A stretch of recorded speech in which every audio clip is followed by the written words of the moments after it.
अगर वो दल, वो सरकार उसकी ना माने, उसकी मनमानी ना चलने दे, तो क्या ऐसे राज्यों में राष्ट्रपति शासन लगा दिया जाएगा?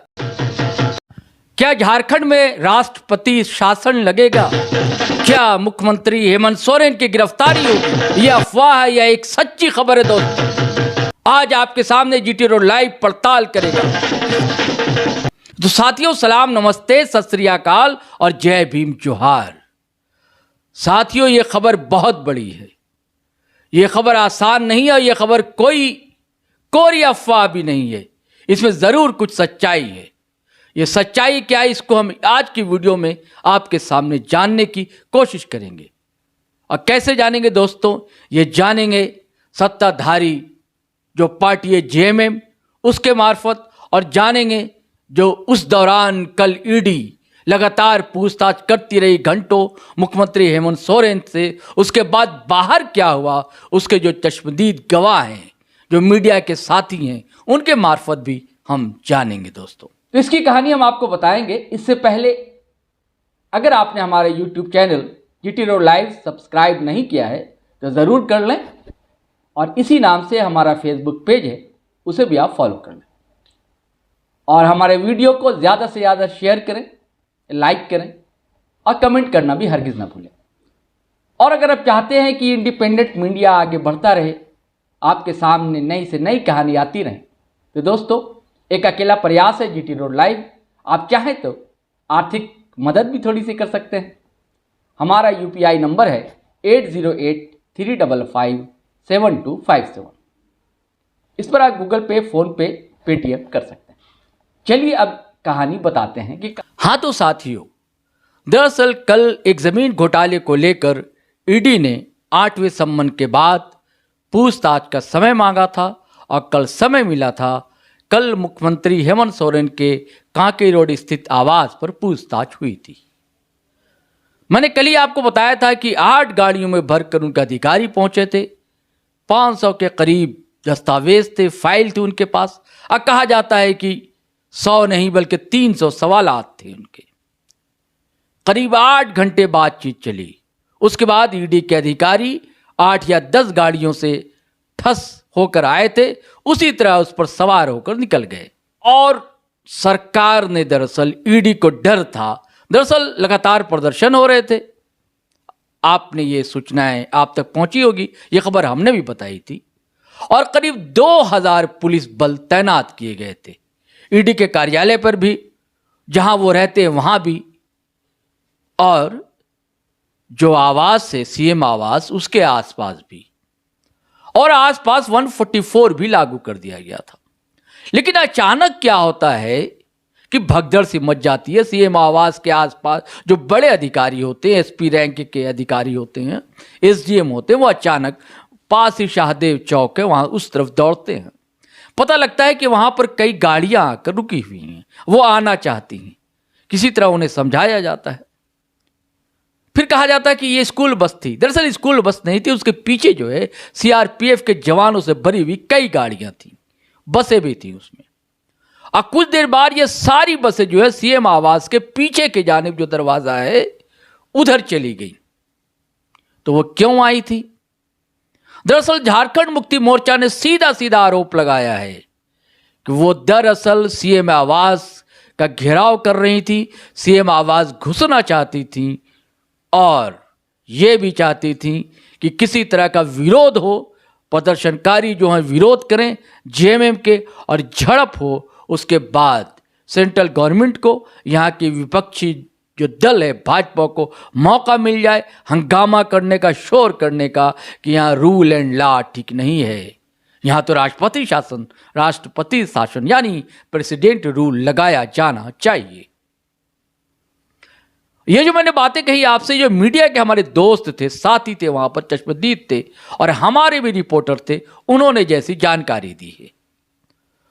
और इसके बाद दोस्तों, झारखंड मुक्ति मोर्चा आज दरअसल प्रेस कॉन्फ्रेंस करना चाहता था 4 बजे, लेकिन स्थगित कर दिया। उसके बाद शाम में प्रेस बयान जेएमएम सेंट्रल ऑफिस से जारी होता है, और जिस पर उनके 2 महत्वपूर्ण महासचिव विनोद पांडे और सुप्रियो भट्टाचार्य के दस्तखत होते हैं। और इस बयान में क्या लिखा हुआ है, चलिए हम आपको सुनाते हैं। प्रवर्तन निदेशालय ईडी के द्वारा माननीय मुख्यमंत्री जी का बयान दर्ज किया जा रहा था। सूचना अनुसार ईडी ने अपनी सुरक्षा का अनुरोध मुख्य सचिव और पुलिस महानिदेशक से किया था। मुख्य सचिव के आदेश पर रांची जिला प्रशासन ने ईडी के अधिकारियों की सुरक्षा, उनके कार्यालय की सुरक्षा, उनके परिवार की सुरक्षा एवं विधि व्यवस्था संभालने के लिए करीब 2000 पुलिस एवं वरीय दंडाधिकारियों की प्रतिनियुक्ति की थी। केंद्र सरकार की जांच एजेंसियों के पक्षपातपूर्ण कार्रवाई के विरुद्ध आम जनता एवं कार्यकर्ताओं के द्वारा इस अवसर पर धरना प्रदर्शन भी किया जा रहा था, जिसके मद्देनजर जिला प्रशासन के द्वारा धारा 144 के तहत निषेधाज्ञा लागू की गई थी। इसी बीच अचानक सीआरपीएफ के सैकड़ों 500 से भी अधिक जवान बसों में भरकर बिना किसी अनुमति या सूचना के मुख्यमंत्री आवास में प्रवेश करने का प्रयास करने लगे। साथ ही झामुमो कार्यकर्ताओं से उलझने भी लगे। विधि व्यवस्था के इतने संवेदनशील समय एवं स्थान पर जिला प्रशासन की अनुमति के बिना और बिना सूचना दिए इतनी बड़ी संख्या में सीआरपीएफ के बल का निषिद्ध क्षेत्र में प्रवेश करना एक भड़काऊ एवं गैर कानूनी कार्य है। झामुमो कार्यकर्ताओं ने यदि संयम का परिचय नहीं दिया होता तो हिंसक परिस्थिति उत्पन्न हो सकती थी। ये सूचना मिली है कि सीआरपीएफ का ये कृत्य एक सोची समझी साजिश थी, जिसमें सीआरपीएफ के आईजी भी शामिल थे। वे चाहते थे कि सीआरपीएफ एवं प्रदर्शनकारी कार्यकर्ताओं के बीच मारपीट हो जाए तथा प्रदर्शनकारी उग्र होकर यदि सीआरपीएफ पर हमला कर दें तो राज्य सरकार पर संवैधानिक तंत्र की विफलता का आरोप लगाया जा सके और राष्ट्रपति शासन लगाने की भूमिका तैयार की जा सके। सीआरपीएफ कभी भी जिला प्रशासन के अनुरोध अथवा अनुमति के बिना किसी भी प्रकार की विधि व्यवस्था का कार्य नहीं कर सकती है। इससे स्पष्ट है कि सीआरपीएफ ने यह कार्रवाई साजिशन केंद्र सरकार के इशारे पर की है, जो राज्य सरकार को अस्थिर करने का प्रयास है तथा संघीय ढांचे पर एक कायराना हमला है। केंद्रीय सुरक्षा बल देश के अतिरिक्त सुरक्षा के लिए बहुत महत्वपूर्ण दायित्व निभाते हैं।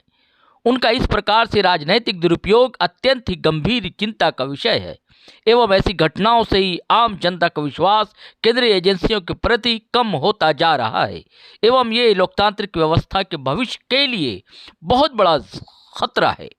इस बात से भी इनकार नहीं किया जा सकता कि केंद्रीय बलों का ये पक्षपातपूर्ण व्यवहार आगामी चुनावों को भी दुष्प्रभावित कर सकता है। अतः झामुमो राज्य सरकार से ये मांग करती है कि सीआरपीएफ आईजी कमांडेंट एवं उनके अन्य वरीय पदाधिकारियों पर इस असंवैधानिक कार्य के लिए सख्त कानूनी कार्रवाई करते हुए एक उच्च स्तरीय जांच कराकर पूरे साजिश का भंडाफोड़ किया जाए, अन्यथा झामुमो आंदोलन के लिए बाध्य होगा। साथियों, अंत में महासचिव सुप्रियो भट्टाचार्य और दूसरे महासचिव विनोद कुमार पांडे के हस्ताक्षर भी हैं। हाँ तो साथियों, ये है कहानी। दरअसल ये कहानी आसान नहीं है। मैंने पहले कहा था एक गंभीर मसला है, गंभीर मुद्दा है। क्या सच सेंट्रल गवर्नमेंट जो उनका साथ ना दे, जो उनकी फेवर की गवर्नमेंट नहीं है, क्या उस पर प्रेशर पॉलिटिक्स तो आजमा ही रही है? अगर वो दल, वो सरकार उसकी ना माने, उसकी मनमानी ना चलने दे, तो क्या ऐसे राज्यों में राष्ट्रपति शासन लगा दिया जाएगा? ये सवाल दोस्तों हम जनता के हवाले यानी आपके हवाले छोड़ते हैं। आज का ये बड़ा मुद्दा था। चलिए अब इजाजत दीजिए, आज्ञा दीजिए।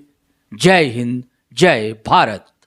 तो साथियों, आपको कहानी कैसी लगी? ज़रूर रोचक लगी होगी। और आप अगर फेसबुक पर देख रहे हैं तो फॉलो कर लें हमारा पेज, और अगर आप यूट्यूब चैनल देख रहे हैं हमारा, सब्सक्राइब कर लें और बेल आइकन दबाना हरगिज़ ना भूलें। धन्यवाद, शुक्रिया।